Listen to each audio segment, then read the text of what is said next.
Rich woman accuses poor girl of stealing from luxury store, but the parrot who witnessed the scene reveals something that made her apologize.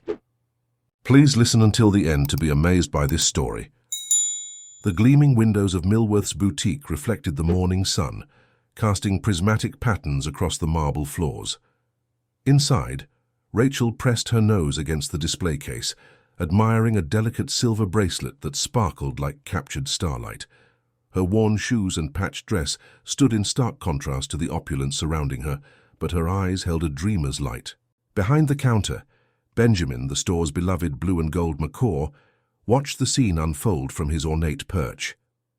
The intelligent bird had been a fixture at Millworth's for years, delighting customers with his occasional whistles and becoming an unofficial mascot of the high-end establishment.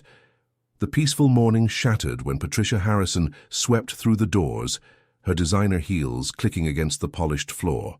Her presence commanded attention, and her sharp eyes immediately locked onto Rachel's reflection in the glass case. "What is she doing here?" Patricia's voice cut through the air like a blade. "Claire, come here immediately!" The store manager hurried over, her professional smile wavering under Patricia's stern gaze. Rachel straightened up, suddenly aware of the hostile attention directed at her. "I was just looking," Rachel said softly, taking a step back from the display case. Patricia's eyes narrowed. The silver bracelet. "It was here yesterday when I was browsing. Where is it now?" Claire quickly checked the display case, her movements becoming more frantic as she searched. The bracelet was indeed missing from its velvet cushion. "You," Patricia pointed an accusing finger at Rachel. "Empty your pockets, now." Rachel's face paled. "I didn't take anything, I swear." "Search her," Patricia demanded, her voice rising.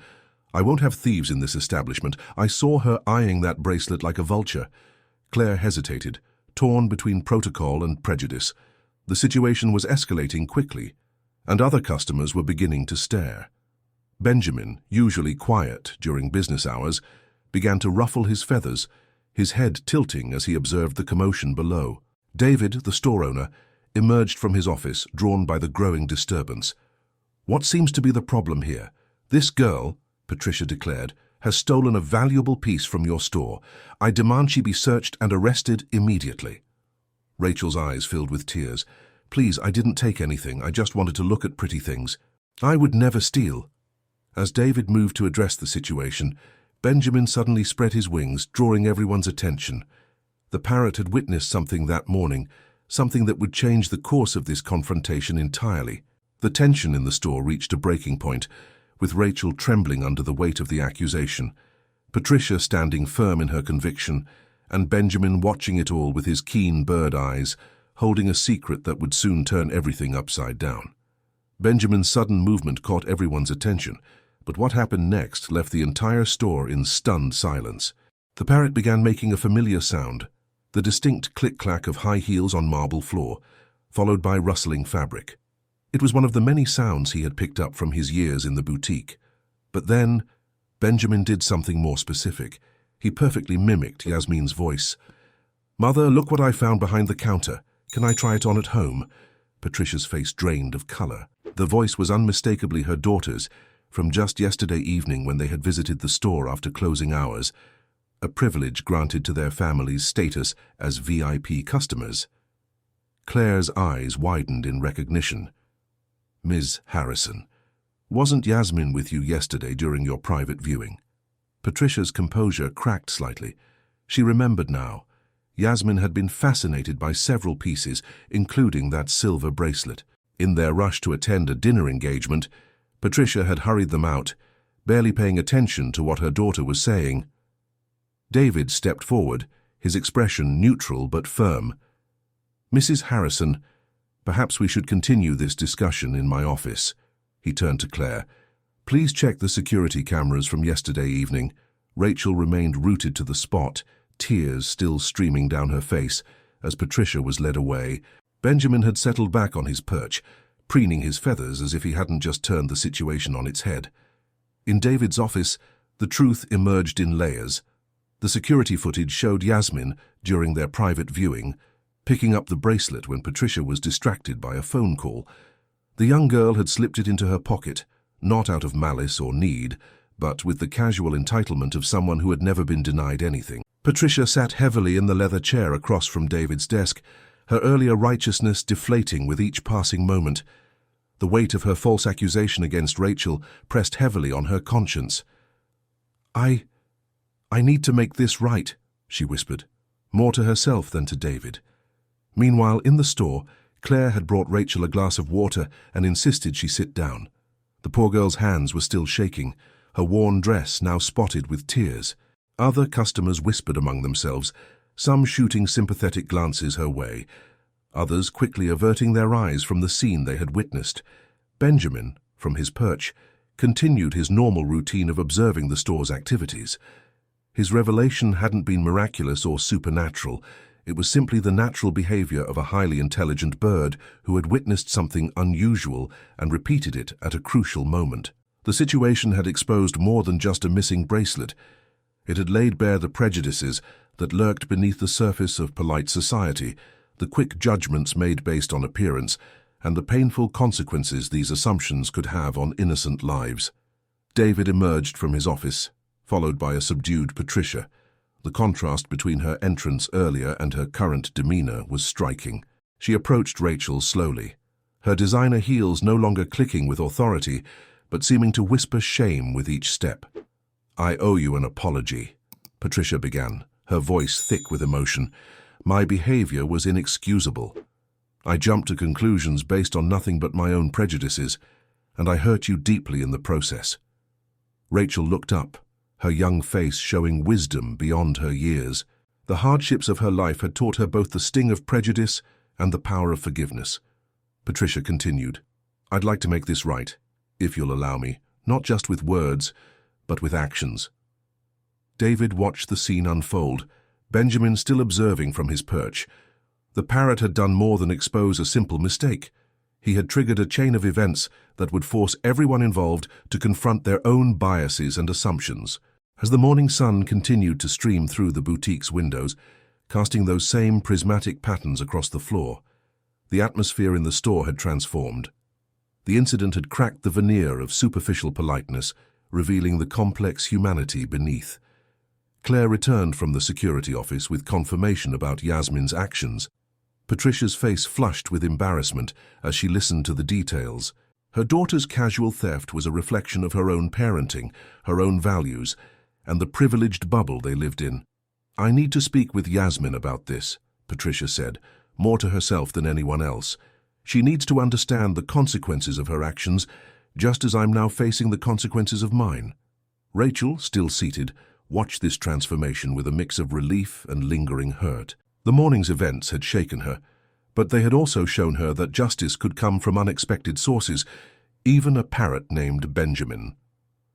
The story of what happened at Millworth's boutique that morning would spread through the city's social circles, though few would believe that a parrot had been the catalyst for such a profound moment of truth. But those who were there would never forget how Benjamin's perfect mimicry had exposed not just a simple theft, but the deeper prejudices that lurked beneath society's polished surface. As the morning wore on, more customers entered the store, unaware of the drama that had unfolded. Benjamin continued his watch, his intelligent eyes taking in everything, while Rachel and Patricia began a conversation that would mark the beginning of an unexpected journey toward understanding and redemption. The days following the incident at Millworth's boutique brought changes that no one could have anticipated. Patricia's carefully constructed world began to shift on its axis as she grappled with the implications of that morning's events. The conversation with Yasmin had been difficult but necessary. "But why can't I just have what I want?" Yasmin had asked, genuinely confused. "We always get everything anyway." Those words had hit Patricia like a physical blow, forcing her to confront the entitled mindset she had cultivated in her daughter. The reflection she saw in Yasmin's attitude was uncomfortably familiar. It was her own behavior, mirrored back at her through her child's actions. Meanwhile, Rachel had returned to her modest life, but the events at the boutique had left an indelible mark. She continued her job at the local diner, serving customers with the same quiet dignity she had shown during the accusation. Her co-workers had heard about the incident, and their protective attitudes toward her increased. One quiet afternoon, as Rachel was finishing her shift, a familiar figure appeared at the diner's door. Patricia stood there, looking almost unrecognizable in simple clothing, without her usual array of designer accessories. "May I speak with you?" Patricia asked, her voice lacking its former imperious tone. Rachel nodded, removing her apron and joining Patricia at a corner booth. "I've been doing a lot of thinking," Patricia began, her fingers nervously tracing patterns on the Formica tabletop. About that day, about Yasmin, about the kind of person I've been." She paused, gathering her thoughts. "I've been teaching my daughter all the wrong lessons, and it took a parrot to make me see it." Rachel listened silently, her hands wrapped around a cup of coffee that had appeared without either of them ordering it. The diner's usual sounds created a comfortable background: the clink of dishes, the murmur of conversations, the hiss of the coffee machine. "So I want to make things right," Patricia continued, "not just with a simple apology, but with real actions. I've spoken with David at the boutique. He mentioned that you visit sometimes, just to look at the beautiful things there." Rachel's cheeks colored slightly. "I love beautiful things," she admitted. "They remind me that there's more to life than just getting by. Sometimes, just looking at them gives me hope." Patricia's eyes filled with unexpected tears. How many times had she taken those beautiful things for granted? How many times had she dismissed their power to inspire and bring joy, seeing them only as status symbols to be acquired and displayed? "David told me something else," Patricia said, reaching into her bag. "He said you have an eye for design, that you sometimes sketch your own jewelry ideas in a notebook." Rachel's eyes widened. She had never shown those sketches to anyone, but David had caught her drawing once during a quiet moment at the boutique. She had been so embarrassed, she'd nearly run out of the store. "I'd like to see them," Patricia said softly, "if you're willing to share." With trembling hands, Rachel pulled out a worn notebook from her bag. She always carried it with her, filling empty moments with her dreams rendered in pencil. Opening it, she revealed page after page of delicate jewelry designs, each one showing a natural talent for composition and detail. Patricia's breath caught as she turned the pages. These weren't just amateur sketches. They showed real vision and understanding of design principles. "Rachel, these are extraordinary. Have you ever had any formal training?" Rachel shook her head. "I learned from books at the library and from studying the pieces at Millworth's." "I know it's silly." "It's not silly at all," Patricia interrupted. "It's talent. Raw talent that deserves to be developed." She took a deep breath. "I want to help you do that." Rachel's coffee cup froze halfway to her lips. "What do you mean?" "I have connections with the Art Institute's jewelry design program," Patricia explained, "and I want to sponsor you through their courses, not as charity," she added quickly, seeing Rachel's expression, "but as an investment in genuine talent." The diner seemed to fade away as Rachel processed these words. Her dreams, which had always seemed as untouchable as the jewelry behind Millworth's glass cases, suddenly took on the sheen of possibility. I don't know what to say," Rachel whispered. "Say you'll think about it," Patricia replied. "That's all I ask for now." As they continued talking, the late afternoon sun slanted through the diner's windows, casting long shadows across their table. Neither of them noticed Benjamin's owner, David, watching from outside, a smile playing on his lips. He had known about Rachel's talent all along, and had shared this information with Patricia during one of her many visits to the boutique after the incident. The Parrot had done more than expose a simple theft. He had initiated a chain of events that was reshaping lives in unexpected ways. Back at Millworth's, Benjamin continued his daily routine, unaware that his perfect mimicry had sparked such profound changes. In the following weeks, Rachel began attending evening classes at the Art Institute, her natural talent flourishing under proper instruction. Patricia, true to her word, covered all expenses. But their relationship evolved beyond that of benefactor and recipient. They began meeting regularly at the diner, discussing designs, sharing stories, and building a genuine connection that transcended their different backgrounds. Yasmin, influenced by these changes in her mother, started volunteering at a local community center, slowly learning the value of work and the joy of earning rather than taking. The entitled young girl began to transform, much like her mother had, The story of what happened at Millworth's boutique that morning continued to circulate, growing and changing with each retelling. Some versions focused on the dramatic accusation and revelation, others on the unlikely friendship that followed. But few knew the full extent of how that single moment had rippled outward, touching and transforming lives in ways that no one could have predicted. David expanded the boutique's display area to include a small space for emerging designers, with Rachel's work featured prominently. Benjamin remained in his usual spot, watching over it all with his keen bird eyes, occasionally mimicking the sounds of success, the gasps of admiration from customers, the delighted exclamations over new designs, and the proud voices of those who had learned to see beyond surface appearances. The boutique became more than just a luxury store. It became a symbol of transformation and second chances, all because a parrot had chosen the perfect moment to repeat what he had heard. But the real magic wasn't in Benjamin's mimicry. It was in the human hearts that had opened themselves to change. The Art Institute's halls echoed with purpose as Rachel hurried to her evening class.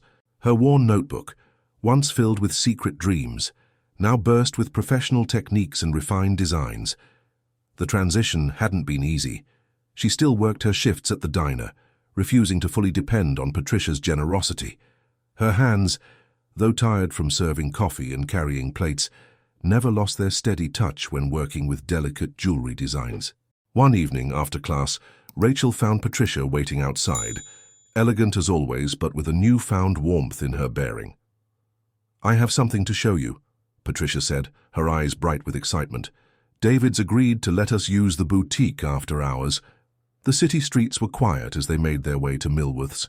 Benjamin's cage was covered for the night, though a soft rustle indicated he wasn't quite asleep. David met them at the door, his face bearing a mysterious smile. Inside, the boutique's display cases gleamed under soft lighting, but something was different.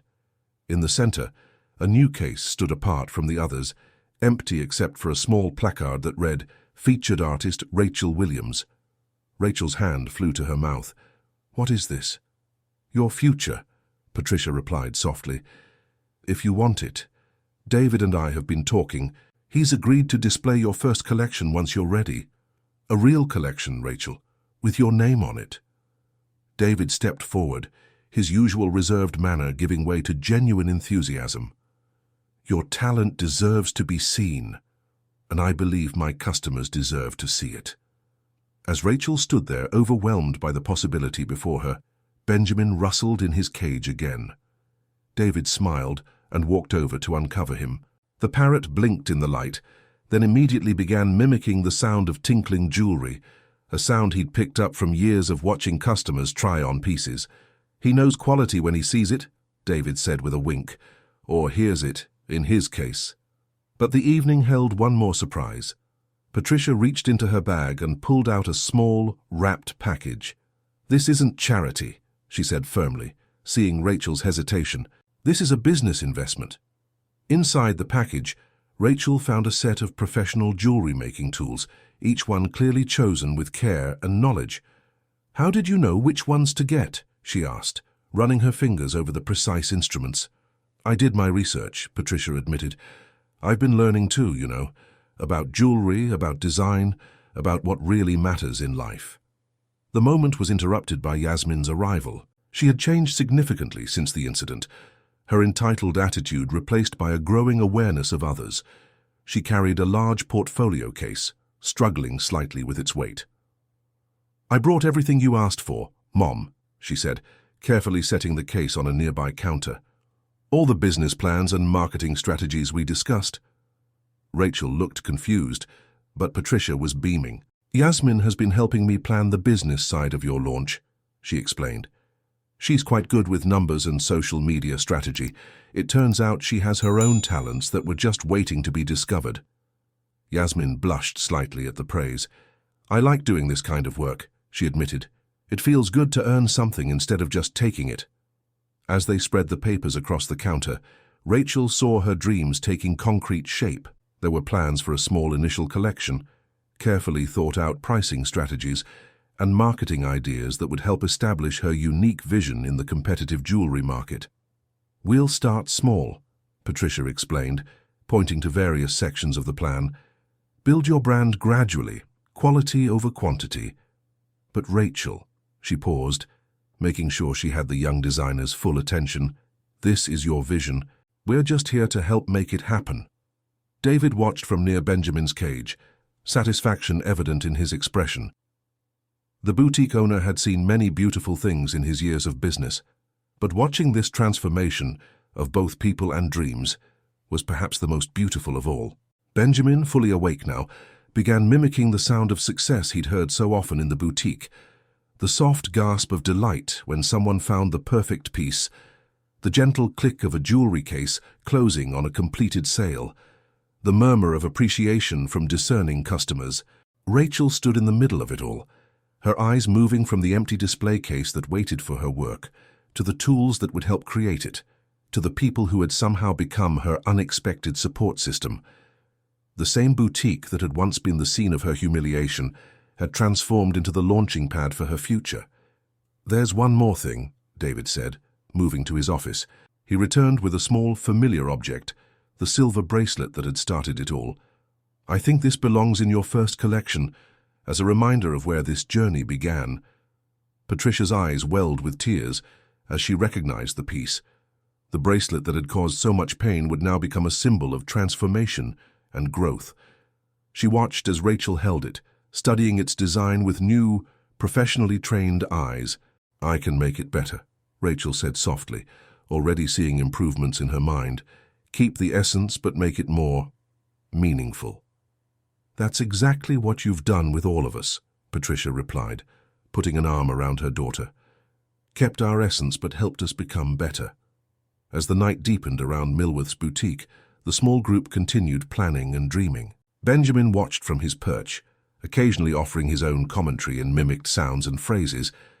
The Parrot's revelation had set these changes in motion, but it was the human capacity for growth and forgiveness that had transformed a moment of accusation into a story of redemption. The empty display case stood waiting, a promise of things to come. Rachel's journey from accused thief to featured designer was more than just a personal triumph. It was a testament to the power of seeing beyond appearances and giving dreams the chance to become reality. The weeks leading up to Rachel's collection launch brought both excitement and unexpected challenges. In the small workshop space David had cleared in the boutique's back room, Rachel worked tirelessly, her hands crafting each piece with precision and care. The transformed silver bracelet sat completed on her workbench, now featuring an intricate pattern that told the story of growth and second chances. However, not everyone welcomed the changes at Millworth's. Claire, the store manager, watched the preparations with barely concealed skepticism. Are you sure about this? She asked David one morning, her voice low. Our customers expect a certain... C'est standard. Benjamin Parrot, from his perch nearby, ruffled his feathers at Claire's tone. The parrot had grown protective of Rachel, often greeting her with cheerful whistles when she arrived for work. Word of the upcoming collection had spread through the city's social circles, bringing mixed reactions. Some of Patricia's former friends were openly critical of her involvement with that girl from the diner. The whispers reached Rachel's ears despite everyone's efforts to shield her. One afternoon, as Rachel was putting final touches on a necklace, she overheard two regular customers speaking just outside her workshop. Can you believe it? Letting someone like her display here? It's not just about talent, you know. There's a certain class requirement. Rachel's hands trembled slightly, but she kept working. The sound of Benjamin mimicking the gentle tapping of her tools against metal, a sound he'd learned over the past weeks, helped steady her nerves. Patricia arrived later that day to find Rachel still at her workbench, though her eyes were red from unshed tears. I heard what they said, Patricia said softly, pulling up a chair beside her. And I remember when I used to think that way too. Rachel looked up from her work. Does it ever stop hurting? The judgment? No, Patricia answered honestly, but you learn to let it strengthen you instead of break you. Look at what you've created here. She gestured to the collection of pieces spread before them. Each one told a story of struggle, of growth, of beauty found in unexpected places. Yasmin burst into the workshop then, her face flushed with excitement. Rachel, The social media response to our preview posts is incredible. People are already asking about waiting lists. The young girl had thrown herself into the marketing aspect of the launch, transforming her knowledge of social media into a powerful tool for good. Her posts about Rachel's journey and designs had caught the attention of several influential fashion bloggers. David entered with his own news. The guest list for the launch event is full. Actually overbooked. He smiled at Rachel. It seems your story has touched more people than we expected. But challenges continued to emerge. A supplier delayed delivering crucial materials. A piece that had taken days to create developed a flaw that required starting over. The pressure mounted as the launch date approached. Through it all, Rachel maintained her shifts at the diner, refusing to abandon the job that had supported her through difficult times. Her regular customers became invested in her journey, asking to see pictures of her designs and offering encouragement. One morning, an elderly woman who frequented the diner pressed something into Rachel's hand, a small antique cameo brooch. "I've had this for years," she said warmly. "I think you'll know what to do with it." The brooch inspired an entire new piece in Rachel's collection, one that blended old-world charm with contemporary design. When Patricia saw it, she gasped. "This is it. This is the centerpiece we've been looking for." As the launch date drew closer, Claire's attitude began to shift. She observed Rachel's dedication, saw the quality of her work, and gradually became one of her strongest supporters. "I was wrong," she admitted to David. "She belongs here as much as any of our designers." Benjamin, who had watched the entire transformation unfold, seemed to take particular delight in mimicking the sounds of success whenever Claire praised Rachel's work, causing the manager to blush and everyone else to laugh. The night before the launch, Rachel stayed late at her workbench, making final adjustments. Patricia and Yasmin had gone home hours ago, after helping to set up the displays. David was in his office, handling last-minute details. In the quiet boutique, with only the soft glow of her work lamp for company, Rachel held up the transformed silver bracelet that had started everything. Benjamin, still awake in his cage, made a soft cooing sound. "You know," Rachel said to the parrot, "I never thanked you properly." She smiled at the bird who had changed her life with a few mimicked words. Benjamin responded by making the gentle tinkling sound of jewelry being carefully handled, his way of showing approval. David emerged from his office to find Rachel still at work. "Tomorrow will change everything," he said quietly. Rachel looked around the boutique, at her designs displayed in the cases, at Benjamin watching from his perch, at the space that had transformed from a place of accusation to one of creation. "Everything has already changed," she replied. As she finally prepared to leave, she caught her reflection in one of the boutique's mirrors. The tired girl in the worn dress was gone. In her place stood a designer on the eve of her first collection launch, her eyes bright with purpose and pride. Benjamin's last sound of the night was perfect, the soft, satisfied sigh of someone finding exactly what they had been looking for all along. Rachel smiled, knowing that tomorrow would bring its own challenges and triumphs, but feeling ready to face them all.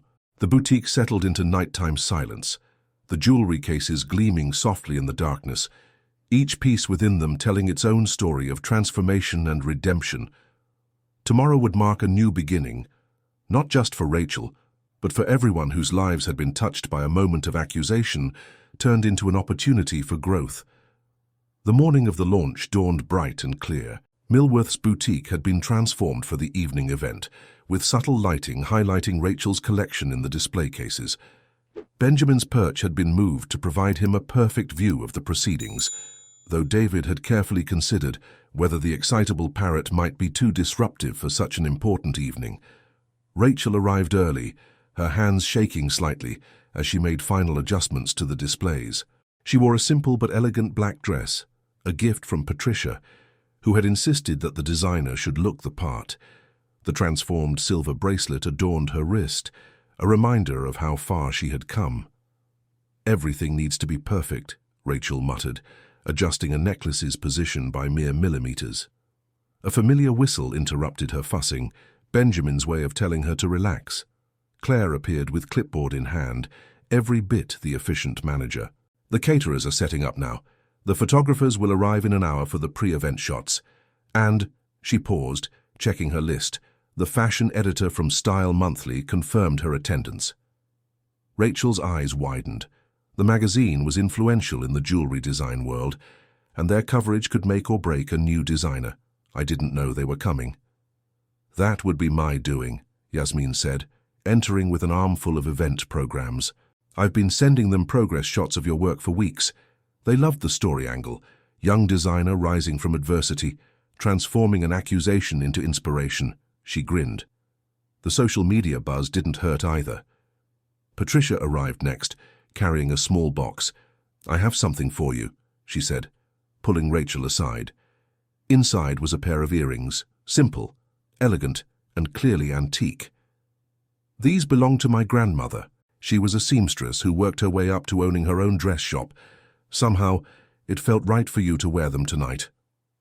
As Rachel put on the earrings, she caught her reflection in one of the mirrors. The girl who had once pressed her nose against these same display cases now looked like she belonged among the beautiful things she had always admired. The afternoon passed in a blur of preparation. David supervised everything with calm efficiency, though his eyes kept darting to Benjamin, who was uncharacteristically quiet, watching the proceedings with keen interest. As evening approached, the first guests began to arrive, the boutique filled with the city's elite, many of whom had initially scoffed at the idea of a diner girl designing jewelry. But as they examined Rachel's pieces, their skepticism turned to admiration. The transformed silver bracelet drew particular attention. Rachel had reimagined it completely, maintaining its elegant simplicity while adding elements that told a story of growth and second chances. The piece became a talking point, with guests debating its symbolism and meaning. The fashion editor from Style Monthly spent a long time studying each piece, her expression carefully neutral. Rachel felt her heart race every time the woman made a note in her small notebook. Then something unexpected happened. The elderly woman from the diner, the one who had given Rachel the cameo brooch, arrived, looking somewhat out of place among the fashionable crowd. She walked directly to the piece inspired by her brooch and stood there, tears in her eyes. "You understood," she said simply when Rachel approached. "You understood exactly what it meant." The moment was interrupted by a commotion near the entrance. A group of Patricia's former friends had arrived, led by a woman who had been particularly vocal in her criticism of Rachel's inclusion in Millworth's prestigious space. "Well," the woman said loudly, her voice carrying across the boutique, "let's see what all the fuss is about." The room tensed. Benjamin ruffled his feathers, responding to the shift in atmosphere. Rachel straightened her spine, ready to face whatever came next. The woman moved from piece to piece, her expression growing increasingly confused. She stopped at a particularly intricate necklace, one that Rachel had created during her longest nights at the workbench. "This is—" she began, then stopped, clearly struggling with her preconceptions. "This is extraordinary." Benjamin chose that moment to perfectly mimic the sound she had made upon entering, her dismissive tone contrasting sharply with her current amazement. The timing was so perfect that laughter rippled through the crowd, breaking the tension. Even the woman herself managed a small smile. "Well," she said, turning to Rachel, "it seems I may have been hasty in my judgment, rather like someone else we know." She glanced at Patricia, who nodded in acknowledgement of their shared history of prejudice and learning. The fashion editor finally approached Rachel. "You understand story in your designs," she said thoughtfully. "Each piece speaks of transformation, of finding beauty in unexpected places. We'll want to do a full feature, of course." Rachel felt the room spin slightly. A feature in Style Monthly could launch her career far beyond Millworth's boutique. She looked around at the people who had helped her reach this moment. Patricia beaming with pride, Yasmin filming everything for social media, Claire efficiently managing the flow of guests, David watching it all with quiet satisfaction, and Benjamin observing from his perch with bright, intelligent eyes. The evening continued, a triumph beyond anyone's expectations. Sales were made, commissions were requested, and Rachel's appointment book quickly filled with clients wanting custom pieces. But perhaps the most meaningful moment came when a young girl, who had been dragged to the event by her mother, pressed her nose against one of the display cases, eyes wide with wonder. Rachel saw herself in that girl, the same longing, the same dream of something more. She walked over and knelt beside her. "How would you like to hear the story behind this piece?" she asked softly, as she began to tell the tale of a silver bracelet and a parrot who changed lives with a few mimicked words. Rachel knew that her journey had come full circle. She had become not just a designer, but a bridge between the world she came from and the one she had entered, proving that beauty could be found and created anywhere.